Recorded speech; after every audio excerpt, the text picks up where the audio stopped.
Okay, you've got a spare Sunday afternoon and there's an open house down the road. What's the right way to make the most of your time? Let me give you the inside info on that.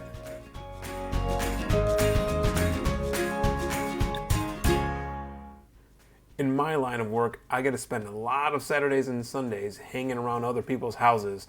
But I know there are tons of reasons that people might go to an open house, and I see there are some common misconceptions that are involved when people come in there. Sometimes they're seriously looking for a house, sometimes they just want to see what the neighbor's house is decorated like. But let me give you a couple of tips today that will really optimize your time no matter the reason, what the reason is that you're looking at it. The first one is this. The question, is the open house host your friend? And the answer is probably not. Now there's a way that you can get around that. If you're not working with a realtor, that means if you don't have a buyer's representation agreement with them, they're really on the same side as the seller because usually you'll have the same broker. Like for me, it's Keller Williams. So I'll host other Keller Williams open houses.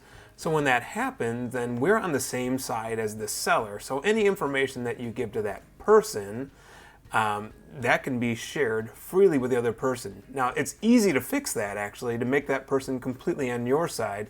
You can do a buyer's representation agreement. I'll post the link at the end for that.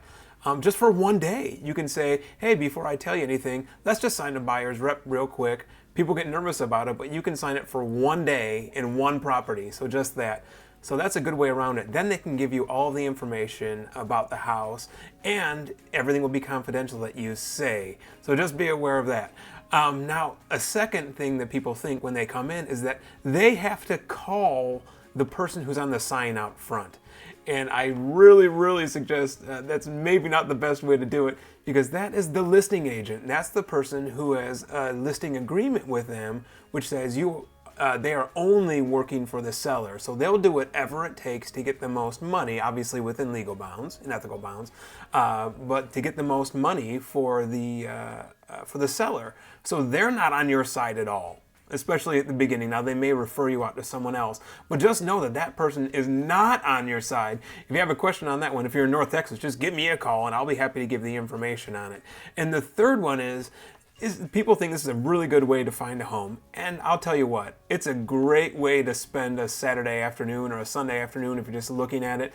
But if you want to find a home and you want to find one that you can definitely afford and you want to find one that meets all of your needs, hey, it's probably worth going ahead and get a real search set up in the multiple listing service through a realtor, or do your diligent searches online, and then you can have a realtor open them up for you whenever it's convenient.